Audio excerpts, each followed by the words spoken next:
Esther அதிகாரம் 2. இவைகளுக்கு பின்பு ராஜாவாகிய அகாஸ்வேருவின் உக்கிரம் தணிந்தபோது அவன் வஸ்தியையும் அவள் செய்ததையும் அவளை குறித்து தீர்மானிக்கப்பட்டதையும் நினைத்தான். அப்பொழுது ராஜாவை சேவிக்கிற அவனுடைய ஊழியக்காரர் அவனை நோக்கி, ரூபவதிகளாயிருக்கிற கன்னி பெண்களை ராஜாவுக்காக தேட வேண்டும்.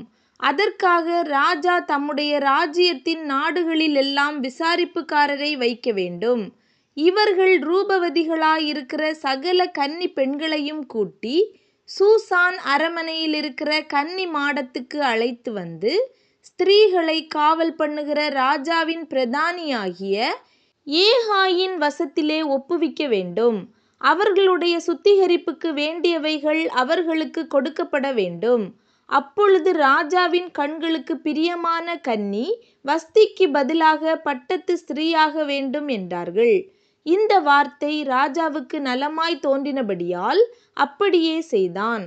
அப்பொழுது சூசான் அரமனையிலே பென்யமீனியனாகிய கீசின் குமாரன் சீமேயினுடைய மகனாகிய யாவீரின் குமாரன் மொர்தெகாய் என்னும் பேருள்ள ஒரு யூதன் இருந்தான். அவன் பாபிலோன் ராஜாவாகிய நேபுகாத்நேச்சார் யூதாவின் ராஜாவாகிய எகோனியாவை பிடித்து கொண்டு போகிறபோது அவனோடே கூட எருசலேமிலிருந்து பிடித்து கொண்டு போகப்பட்டவர்களில் ஒருவனாயிருந்தான்.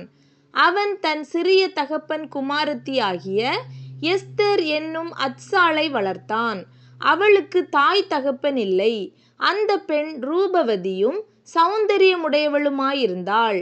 அவள் தகப்பனும் அவள் தாயும் மரணமடைந்தபோது மொர்தெகாய் அவளை தன் குமாரத்தியாக எடுத்துக்கொண்டான்.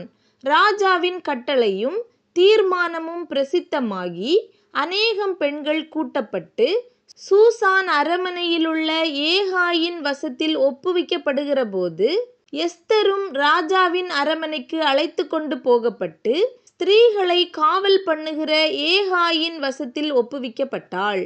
அந்த பெண் அவன் பார்வைக்கு நன்றாயிருந்ததினால் அவளுக்கு அவன் கண்களிலே தயை கிடைத்தது.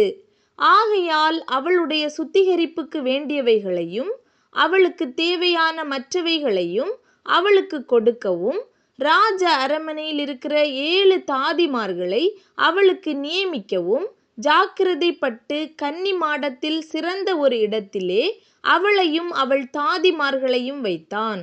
எஸ்தரோவென்றால் தன் குலத்தையும் தன் பூர்வோதரத்தையும் அறிவிக்காதிருந்தாள். மொர்தெகாய் அதை தெரிவிக்க வேண்டாம் என்று அவளுக்கு கற்பித்திருந்தான். எஸ்தருடைய சுக செய்தியையும் அவளுக்கு நடக்கும் காரியத்தையும் அறிய மொர்தெகாய் நாடோறும் கன்னி மாடத்து முற்றத்துக்கு முன்பாக உலாவுவான். ஒவ்வொரு பெண்ணும் 6 மாதம் வெள்ளை போல தைலத்தினாலும் 6 மாதம் சுகந்த வர்க்கங்களினாலும் ஸ்திரீகளுக்குரிய மற்ற சுத்திகரிப்புகளினாலும் ஜோடிக்கப்படுகிற நாட்கள் நிறைவேறி இவ்விதமாய் ஸ்திரீகளின் முறைமைப்படி 12 மாதமாக செய்யப்பட்டு தீர்ந்த பின்பு ராஜாவாகிய அகாஸ்வேருவினிடத்தில் பிரவேசிக்க அவளுடைய முறை வருகிற போது இப்படி ஜோடிக்கப்பட்ட பெண் ராஜாவினிடத்தில் பிரவேசிப்பாள். கன்னி மாடத்திலிருந்து தன்னோடே கூட ராஜ அரமனைக்கு போக அவள் தனக்கு வேண்டுமென்று கேட்பவை எல்லாம் அவளுக்கு கொடுக்கப்படும்.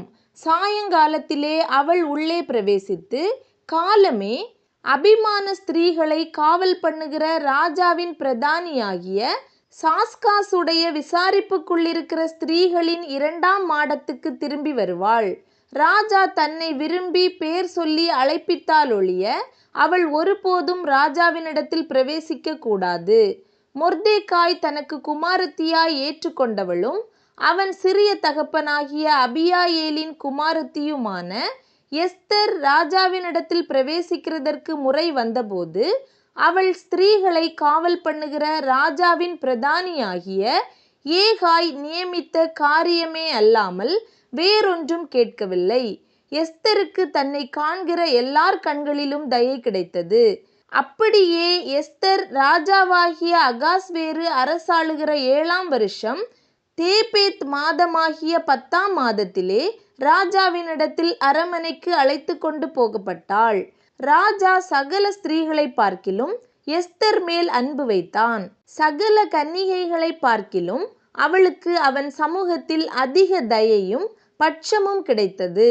ஆகையால் அவன் ராஜ கிரீடத்தை அவள் சிரசின் மேல் வைத்து அவளை வஸ்தியின் ஸ்தானத்திலே பட்டத்து ஸ்திரீயாக்கினான். அப்பொழுது ராஜா தன்னுடைய எல்லா பிரபுக்களுக்கும் ஊழியக்காரருக்கும் எஸ்தரின் நிமித்தம் ஒரு பெரிய விருந்து செய்து நாடுகளுக்கு சலகரணை உண்டாக்கி ராஜஸ்திதிக்கு தக்க வெகுமானங்களை கொடுத்தான். இரண்டாம் தரம் கன்னிகைகள் சேர்க்கப்படும் போது மொர்தேகாய் ராஜாவின் அரமனை வாசலில் உட்கார்ந்திருந்தான்.